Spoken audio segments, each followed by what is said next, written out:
Hello, everybody. My name is Giorgio Cristiano. I'm a PhD student from ETH Zurich, and today I will present you the design of an ultra-low power pulse-driven MEMS oscillator. To give you an outline of my talk, I will first show you the background and motivation behind this work, then describe the proposed structure, move to the simulation results, and finally conclude. So, in recent years, the development of new technologies has followed two main trends. The first one is the reduction in size that was predicted by the ever so famous Moore's law. And the second one is the increase in proximity to the users. In fact, we have gone from the 50s, in which we had big and expensive mainframes only available to big enterprises, to desktops in the 80s, which were much smaller and affordable, and we could have one per each family. Nowadays, this scaling has brought us to the smartphones. These are devices that are so accessible and small that basically everybody can carry one in its own pocket. Beyond this node, actually, the limitation of the scaling hits a boundary which is given by the accessibility by the user. This, in fact, requires, for instance, screens and buttons that require area. To overcome this limitation, we have the so-called IoT nodes. These move the proximity from the user directly to the object. In fact, they are able to gather and process information directly at the location of the data, and they can then send them to other devices which are accessible by humans. Here, we have examples of multiple IoT devices that can perform many different tasks, such as a modular computer, a pressure sensor, or even an audio recorder. And what all these works have in common is a very small size, in the millimeter scale or less, and the need to communicate with other receivers, such as other IoT nodes, in order to transfer the gathered information. This need for communication leads us to the need of a timer for the synchronization among different devices. This generally runs at 32 kilohertz and is usually implemented with a quartz crystal oscillator.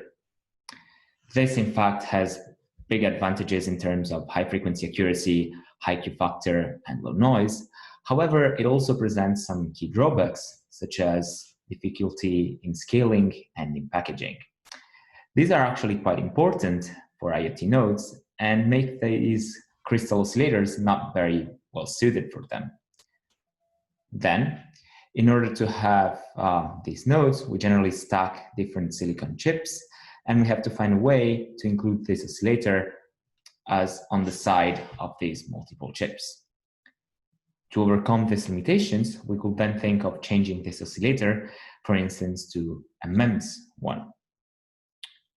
These MEMS oscillators, in fact, can be fabricated with semiconductor processes, and if they're packaged in vacuum, they can achieve high quality factors even larger than 10,000 at 10 millitorr.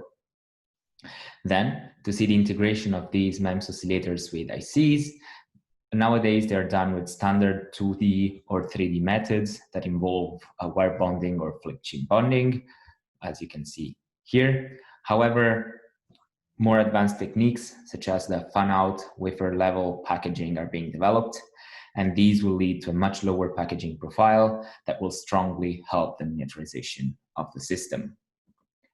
Then, in this work, we have simulated a pulse-driven MEMS oscillator, and in order to describe how this works, I will start with the MEMS oscillator.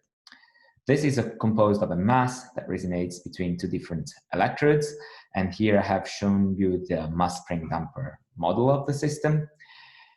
In order to see how the system behaves, we then have to analyze its motion according to the equations that I'm showing you here, and the electrostatic force according to these other equations. Then, from these, we can extrapolate the equivalent circuit parameters in terms of inductance, capacitance, and resistance. We can then plug them in the equivalent circuit model that is drawn here, where Rx, Cx, and Lx are the values that we have found previously.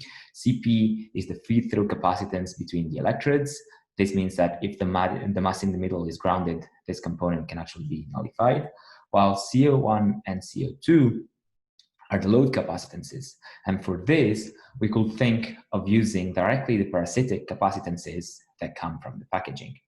For instance, in the case of wire bonding, we would expect capacitances in the order of 1 picofarad. Then, let's see how to drive this oscillator with this pulse-driven structure. To see that, we will start with a conventional scheme in which energy is injected into this oscillator by means of this inverter-based amplifier. Then, when we look at this structure, we can see that its power consumption suffers from two main drawbacks. The first one derives directly from this inverter-based amplifier. In fact, this is driven by a slow sinusoidal signal, and this leads to a very large short circuit current and thus large static power consumption. The second drawback comes from this series resistance R injection. The aim of this resistance is to dump the square-like wave coming from the inverter in order to have a more sinusoidal oscillation on the oscillator driving node. Then the voltage drop across this resistor is actually quite large, and this means that it will dissipate a significant amount of power. In order to overcome these issues, we have considered the structure proposed by June in 2016, in which the energy is injected in the oscillator by means of these pulse switches MP1 and MN1. Then what these do is actually to tie the oscillator driving node to the power rail VDDL or the ground rail VSSL when the oscillation is at its peak or bottom. Then, to have these pulsed waveforms, we could think of having a DLL that controls a pulse generator. And to make sure that these voltages are in the correct range, we could generate them with some level shifters. Then, the advantages of this structure are actually quite clear, because as you can see, now the switches MP1 and MN1 are driven by very sharp transitions and are never on together. This means that they will consume very low static power. And now the only series resistance is the one of the switch.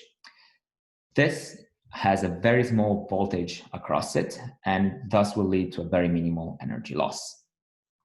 Then, if we look at the waveform of the circuit a little bit more carefully, we see that due to the switch resistance, the waveform will not clip to VDDL and VSSL, but actually there will be a bit of margin. And what we want to do is to evaluate this margin in order to calculate the regenerated energy per cycle E regeneration and the oscillation amplitude V oscillation. Then, the first thing that we could do is to analyze this waveform graph, and we will define this quantity as the oscillation amplitude.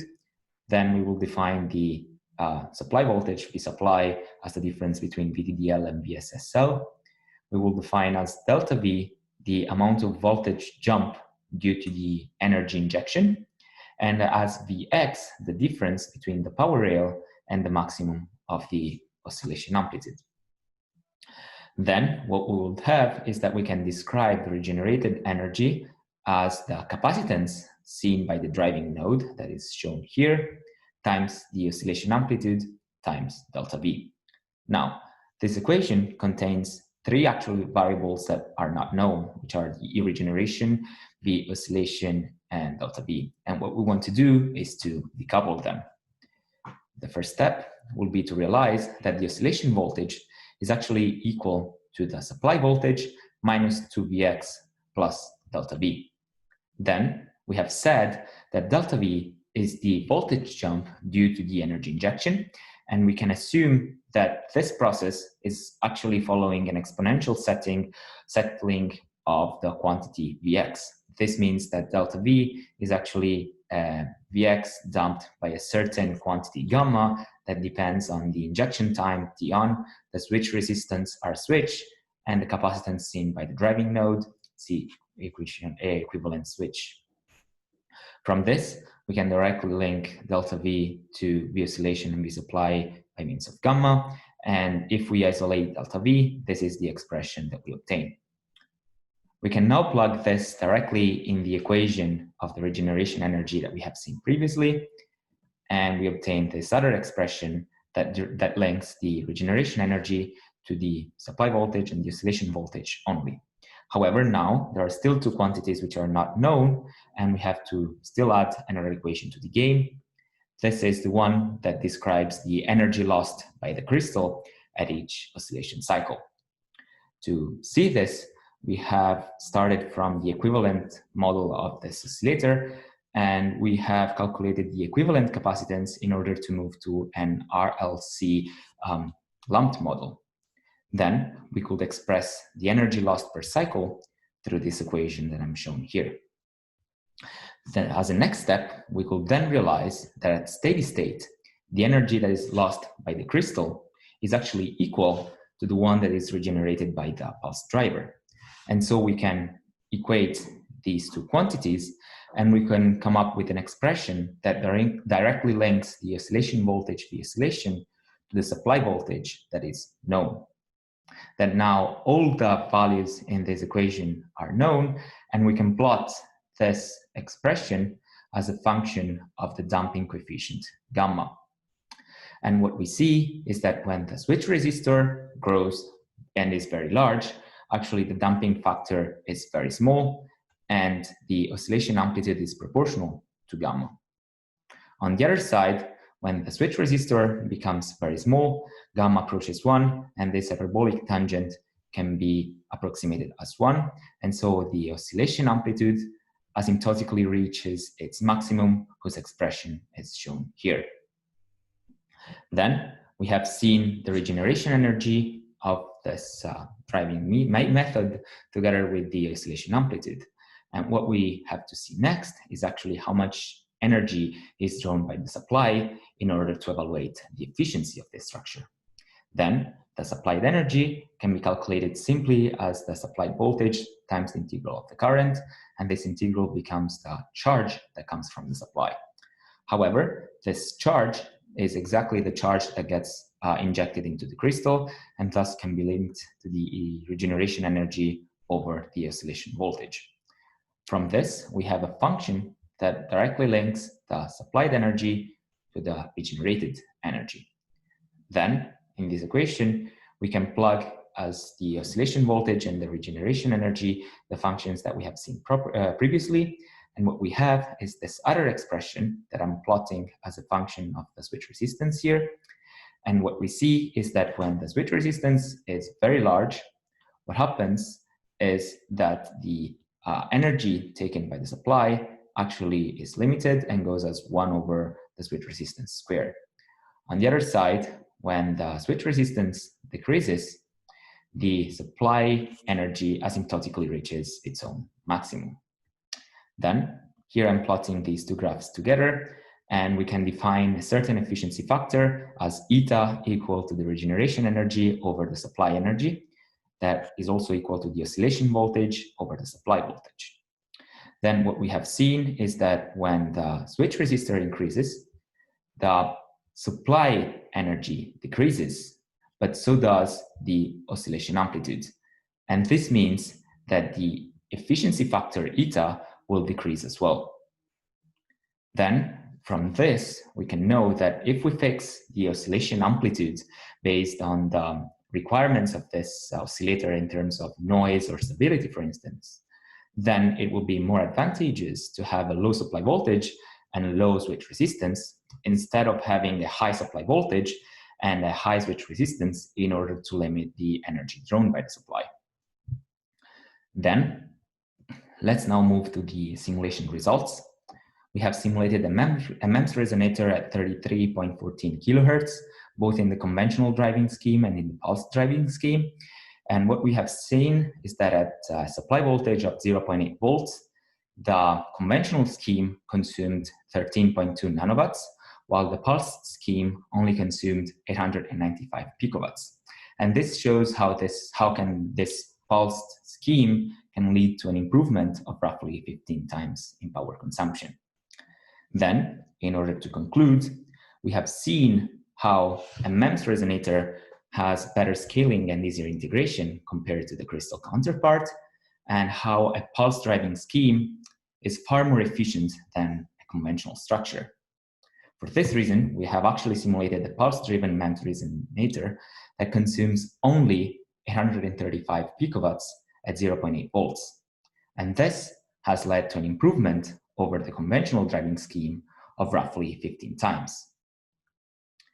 I would now like to thank you for your attention, and I will be pleased to answer your questions. Thank you very much.